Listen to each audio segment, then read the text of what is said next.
exergue dans le nouveau statut, c'est effectivement de faire des réunions techniques épisodiques, à peu près tous les 2 mois ou tous les 3 mois. On verra en fonction effectivement du succès de ces réunions, de mettre donc à l'ordre du jour un thème bien précis. Ça peut être l'efficacité énergétique, ça sera aussi, je pense, le diagnostic thermique, ça sera l'éclairage effectivement avec différents constructeurs qu'on recevra, parce qu'on veut une pluralité effectivement dans la démarche, et de montrer un peu tout ce qui se fait sur le marché.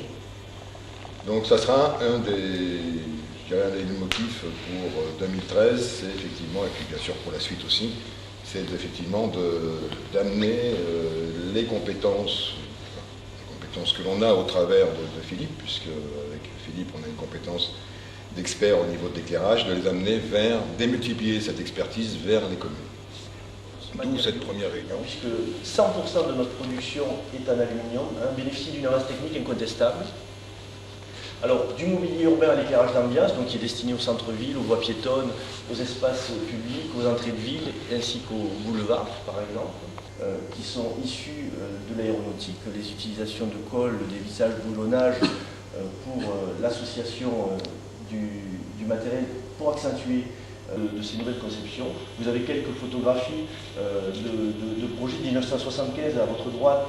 C'est un aménagement à la Grande Motte, donc l'aménagement des villes sur le littoral méditerranéen, puisque naturellement l'entreprise s'est développée sur le pourtour méditerranéen initialement. Donc la Grande Motte, 1988, c'était l'aménagement de la promenade des Anglais à Nice, là aussi un mobilier plutôt art déco assez original. 1994, l'entrée de ville de Montpellier, 2003, un aménagement sur la place de l'Hôtel de Ville à Bordeaux, et puis la suite, je vais vous présenter depuis quelques nouveaux projets qui ont été réalisés. Alors, les signes distinctifs de notre société, c'est dans notre unité de production, et c'est une fabrication 100% française. Technium ne fait pas partie d'un groupe. Technium est une société indépendante qui est née d'une filiation. Elle a été créée en 1971 par le père, par M. Julien, et aujourd'hui elle est dirigée par sa fille Agnès Julien, donc depuis 1980. Des groupes qui vont progressivement s'agrandir en allant vers le sol. Donc ça crée une ambiance lumineuse particulière.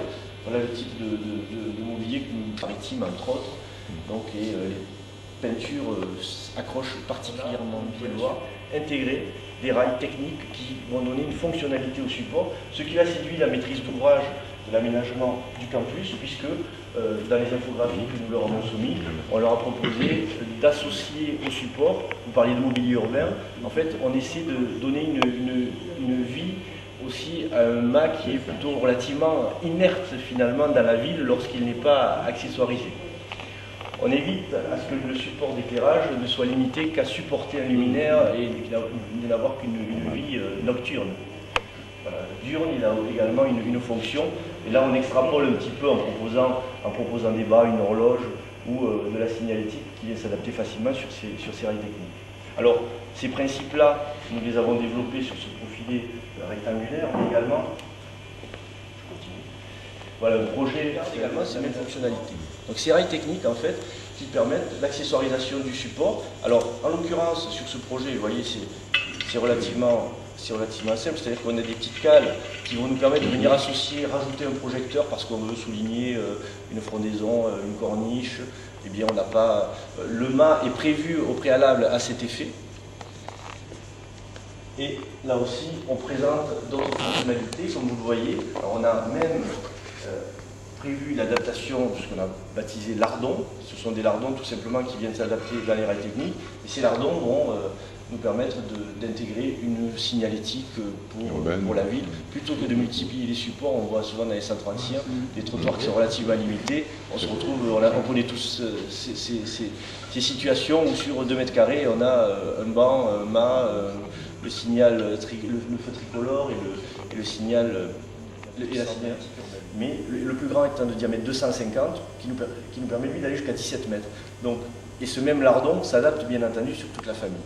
Nous avons une technique particulière pour les portes de visite, qui sont souvent en fait une problématique pour les services techniques. Hein. On les perd, on n'arrive pas à retrouver la même, c'est compliqué, elles sont toujours brinque-ballantes. Enfin, on les vole. On les vole aussi, tout simplement. On les vole. Donc nous, en fait, ce que nous avons imaginé, c'est que nous avons créé pour chacune des filières que nous avons développées, nous avons créé une filière de portes dédiée.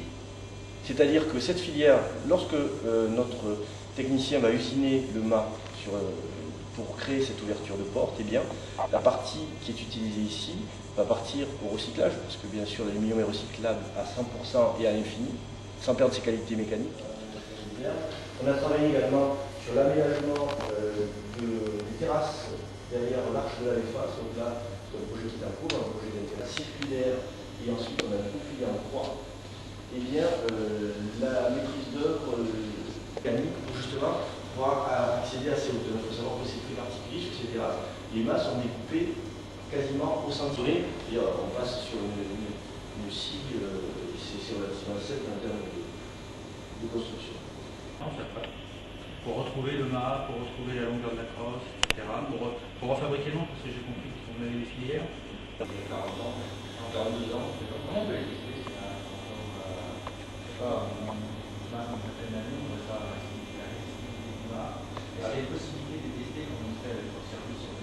Les journées techniques du CERTEC permettent de découvrir du matériel, de découvrir des constructeurs, de découvrir des techniques nouvelles d'éclairage public, d'économie d'énergie, de panneaux photovoltaïques, etc.